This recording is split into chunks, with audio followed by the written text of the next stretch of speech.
दोस्तों, आज की कहानी है बहू तुम्हारे माँ पापा को हमारे घर पर दिवाली मनाने बुला लो।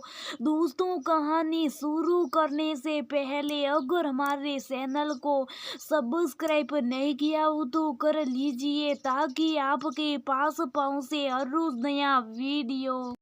भावना की शादी को अभी 4-5 महीने हुए थे। ससुराल में उसका पहला त्योहार था। दिवाली में लक्ष्मी के साथ गृह लक्ष्मी की भी सुंदरता देखने लायक थी। भावना की ननद रीमा दुर्गा पूजा की छुट्टी में मायके आई थी, जो अब वापस ससुराल जाने वाली थी। भावना की सास कमला जी बेटी के ससुराल वालों के लिए मिठाइयाँ और उपहार पैक कर रही थी। भावना भी साथ में उनकी मदद कर रही थी और उसे दोबारा जल्दी आने को बोली।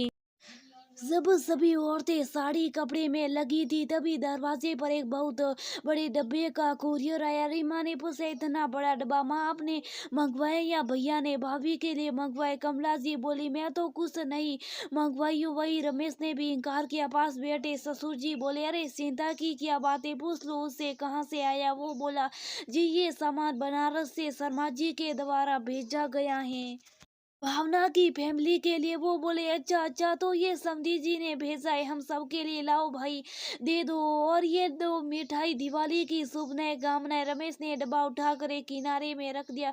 रीमा बोली, लो भाभी, आपके लिए भी आपके मायके से उपहार आ गया। मैं तो शाम में चली जाऊंगी, आप बैठकर अकेले मिठाइयाँ खाना। भावना बोली, क्यों दीदी, अभी शाम को ने मैंने तो कुछ घंटे बाकी है। बाप अगर मिठाई नहीं खाएगी तो हमारा त्योहार अधूरा रह जाएगा। भावना ने रमेश से डब्बा खोलने को कहा तो वो बोले, सब कुछ तो पैक हो गया, अब इसे खोल कर और कितना सामान फैलाओगी। रीमा बोली, रहने दो भाभी, भैया को लग रहा होगा कहीं तुम अपना सामान भी मुझे ना दे दो। सब हंसने लगे। वो बोली, घर में जब तैयार हो तो हर चीज सबका होता है, या मेरा और तुम्हारा कुछ भी नहीं। फिर रमेश ने डब्बा खोला। भावना ने डब्बा खोलकर कमला जी की तरफ कर दिया, मानो उस डब्बे में श्राद्ध का जिनो घर के हर एक सदस्य के लिए उसके पसंद के कपड़े और मिठाई उपहार हर चीज थी। कमला जी ने हर किसी को उसका उपहार दिया। अंत में एक और डब्बा था जिसमें घर की काम वाली मीना का नाम लिखा हुआ था। ससुर जी बोले, वाह बहू, तुम्हारे माता पिता ने तो हम सब की दिवाली मना ली, मीना तक को नहीं छोड़ा। कमला जी बोली, एक माँ ही समझ सकती है कि उसकी बेटी के लिए घर की एक काम वाली की भी उसके घर में क्या अहमियत है। दूर खड़ी मीना की आंखों में आंसू थे जब उसके हाथों में भावना ने उपहार दिया। वो बोली, बहू जी, दूर रहकर भी आपकी माँ इस परिवार के लिए कितना सोचती है। वो बोली, दोनों परिवार एक ही और तुम भी इसी परिवार का हिस्सा हो, वो यही सोचती है। वो अपने अपनी माता पिता की एक ही संतान है। उसने माँ को फोन किया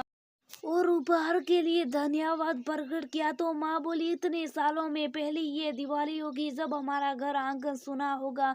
दोनों माँ बेटी रोने लगी। वहीं दूर खड़ी कमला जी ये सब देख और सुन रही थी। वो जाकर अपने पति से बोली, मेरे मन में एक सुझाव आए। वो बोले, हाँ बताओ। वो बोली, क्यों ना हम बहू के माता पिता को दिवाली में यहीं बुला ले, वो बेचारे वहाँ अकेले, उन्हें भी अच्छा लगेगा।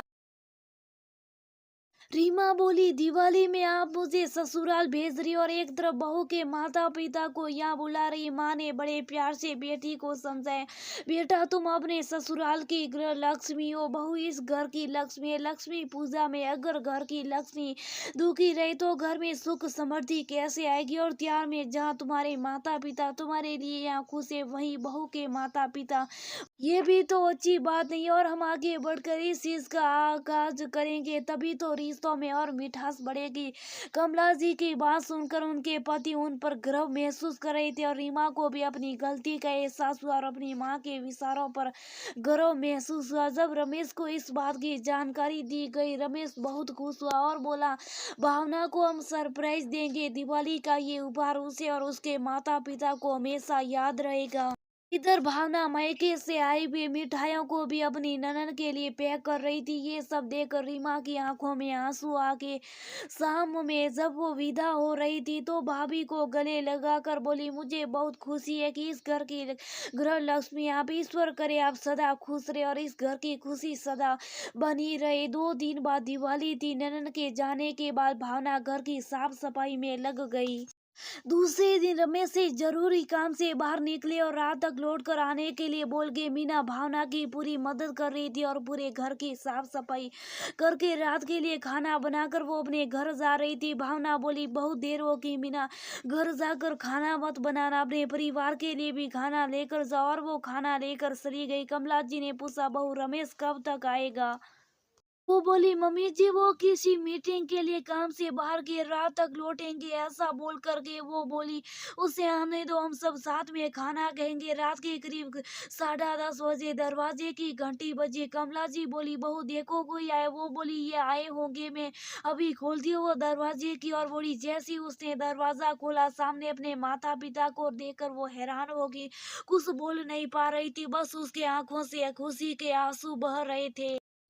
रमेश बोले, अरे अब रोते ही हो रहोगी कि उन्हें अंदर भी आने दोगी? उसने माता पिता को गले से लगे और अंदर लेकर आई। सास ससुर ने उनके बड़ी प्यार से स्वागत किया। जब उसने पूछा, आप मुझसे झूठ बोल कर गए थे और अचानक से प्रोग्राम कैसे बन गया? तब रमेश ने बोला, ये माँ की तरफ से तुम्हारे लिए दिवाली का सरप्राइज गिफ्ट है, और अगर बता कर जाता तो तुम्हारे चेहरे पर ऐसी खुशी नजर नहीं आती। भावना अपनी सास की ओर देखी तो सास मुस्कुराकर बोली, जहाँ मैं एक बेटी की खुशियों का ध्यान रखती हूँ तो नई ग्रह लक्ष्मी और नई रिश्तों की खुशी का भी तो ध्यान रखना होगा। नए रिश्ते के साथ दिवाली मनाएंगे तो भी तो घर में खुशी आएगी। पूरा परिवार देर रात तक हंसी मजाक करता रहा था। दूसरे दिन जहाँ दोनों मायके मिठाइयाँ बना रही थी, वहीं माँ भावना घर और मंदिर को सजाने में लगी। रात में पूरे परिवार ने मिलकर दिवाली की पूजा की। अपनी बेटी की गृहस्थी को देखकर भावना की माँ भूली नहीं समा रही थी। 2 दिन बाद जब वो वापस जा रही थी तो हाथ जोड़कर अपने समधी से आभार प्रकट करते हुए बोले, मैं बहुत खुश हुई इस नए रिश्ते को पाकर, जहाँ मुझे एक नया परिवार मिला।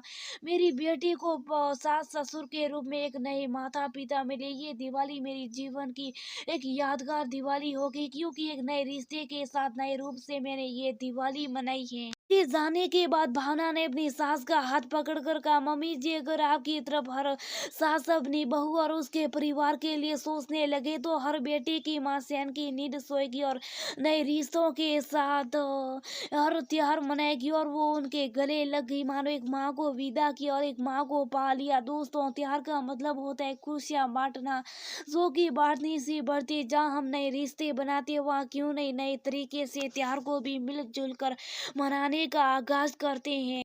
अगर हम ये पहल करते तो कितने रिश्तों में नजदीकियां बढ़ जाएगी और हर तरह की खुशियां दोगुनी हो